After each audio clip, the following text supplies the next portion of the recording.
अगर आप अपने ज़्यादातर पेमेंट्स कैश में करते हैं तो सावधान हो जाइए, क्योंकि आपके पास भी आ सकता है इनकम टैक्स से नोटिस।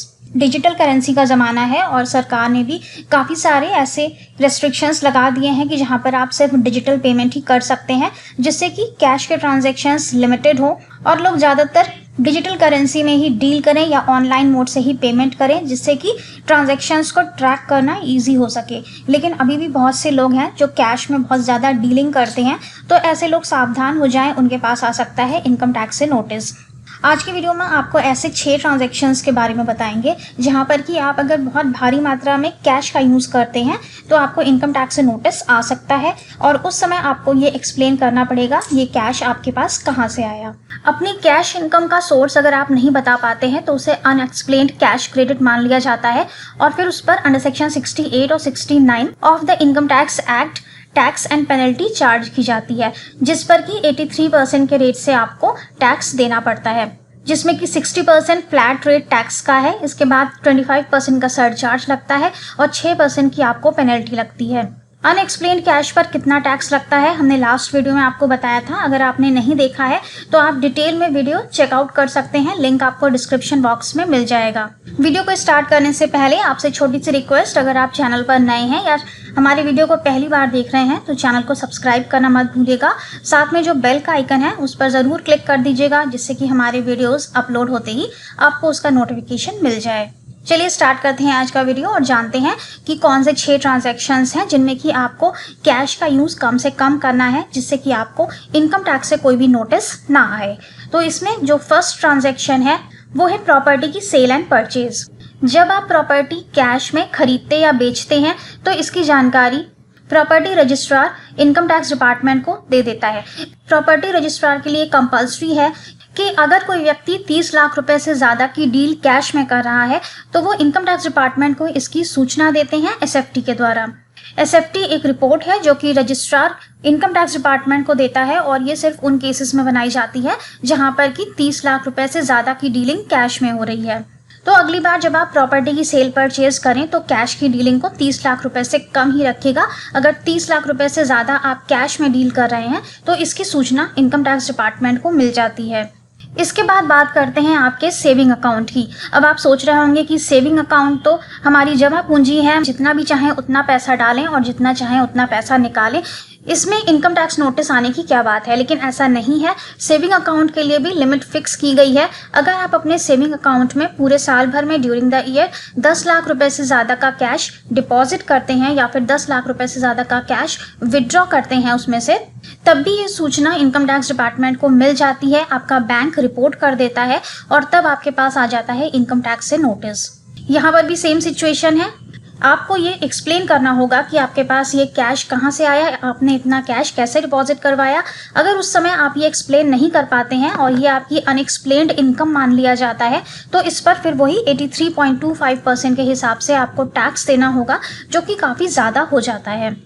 इसलिए सेविंग अकाउंट में भी कोशिश करिए कि आपका जो कैश डिपॉजिट्स हैं और कैश विड्रॉल्स हैं वो 10 लाख रुपए से कम की रहें। इसके बाद बात करते हैं आपके करंट अकाउंट की। करंट अकाउंट में पूरे साल भर में आपको 50 लाख रुपए की लिमिट मिलती है कैश में डील करने के लिए। अगर आप 50 लाख रुपए से ज़्यादा का कैश डिपॉजिट करते हैं या 50 लाख रुपए से ज़्यादा का कैश विड्रॉ करते हैं पूरे साल भर में, तो इसकी सूचना आपका बैंक इनकम टैक्स डिपार्टमेंट को दे देता है, और इस केस में भी आपके पास इनकम टैक्स नोटिस आ सकता है एक्सप्लेन करने के लिए कि आपके पास ये कैश कहाँ से आया। इन केस आप एक्सप्लेन नहीं कर पाते हैं तो आपको 83.25% के हिसाब से टैक्स एंड पेनल्टी लगती है। इसके बाद आता है हमारा क्रेडिट कार्ड। अगर आप अपने क्रेडिट कार्ड बिल का पेमेंट 1 लाख रुपए से ज़्यादा का कैश में करते हैं तब भी आपके पास इनकम टैक्स से नोटिस आ जाता है। कैश में पेमेंट करने का मतलब है कि आप अपने बैंक में जाके अपने क्रेडिट कार्ड बिल का कैश में पेमेंट करते हैं और वो 1 लाख रुपए से ज़्यादा का है। पूरे साल भर में ये लिमिट 10 लाख रुपए है। अगर पूरे साल भर में आप 10 लाख रुपए से ज़्यादा का कैश में पेमेंट करते हैं तो ये सूचना आपका बैंक इनकम टैक्स डिपार्टमेंट को दे देता है। तो क्रेडिट कार्ड के केस में यहाँ पर 2 सिचुएशंस हैं। पूरे साल भर में आप 10 लाख रुपए से ज़्यादा का कैश पेमेंट कर रहे हैं तब भी ये सूचना डिपार्टमेंट को मिल जाती है, और अगर आप एक बार में 1 लाख रुपए से ज़्यादा का कैश पेमेंट कर रहे हैं तब भी ये सूचना डिपार्टमेंट को मिल जाती है। इसलिए जब भी अपने क्रेडिट कार्ड बिल का पेमेंट करें तो ध्यान रखिएगा कि ज़्यादातर आप ऑनलाइन मोड का ही यूज़ करें, कैश का यूज़ कम करें। इसके बाद बात करते हैं आपके फिक्स्ड डिपॉजिट्स की। अगर आप बैंक में एफडी बनवाते हैं और वो एफडी पूरे साल भर में 10 लाख रुपए से ज़्यादा की हैं, आपने कैश में बनवाई हैं, यहाँ पर हम डिजिटल की बात नहीं कर रहे हैं, किसी भी सिचुएशन में हमने यहाँ पर डिजिटल मोड की बात नहीं की है। ये जो आज का वीडियो है ये सिर्फ कैश ट्रांजैक्शंस के लिए है। तो अगर आप अपनी एफडी बनवाते हैं और वो उसमें आप कैश में पेमेंट करके एफडी बनवा रहे हैं, 10 लाख रुपए से ज़्यादा की आपने एफडी बनवाई ड्यूरिंग द ईयर, फिर वो चाहे आपने पार्ट में बनवाई हो या आपने इकट्ठा 10 लाख रुपए कैश देके बनवाई हो, उससे कोई फ़र्क नहीं पड़ता है। अगर आपने 10 लाख रुपए से ज़्यादा की कैश में एफडी बनवाई तब भी आपको इनकम टैक्स से नोटिस आ जाता है। साथ ही आपके 26 AS में ये हाई वैल्यू ट्रांजैक्शंस में भी रिफ्लेक्ट होता है कि आपने 10 लाख रुपए से ज़्यादा का कैश यूज़ किया है एफडी बनवाने के लिए।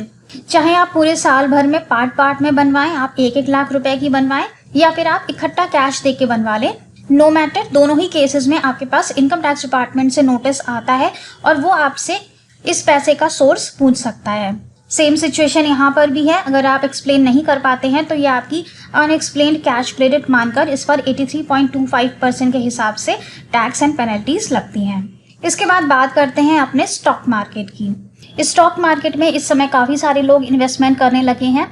यहाँ पर रिस्क तो हाई होता ही है, लेकिन साथ ही यहाँ पर रिटर्न्स भी काफ़ी अच्छे मिल जाते हैं।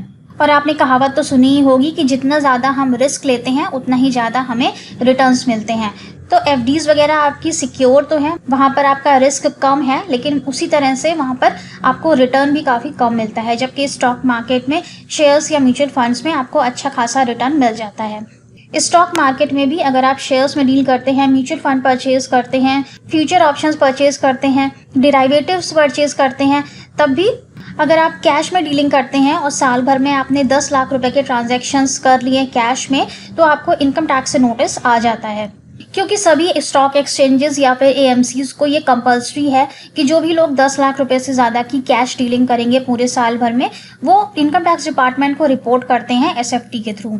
इसलिए शेयर्स या म्यूचुअल फंड के केस में भी अगर आप 10 लाख रुपए की लिमिट को एक्सीड करते हैं तो वहाँ पर भी आपको इनकम टैक्स से नोटिस आ जाता है। उसका सोर्स एक्सप्लेन करने के लिए ये कैश आपके पास कहाँ से आया।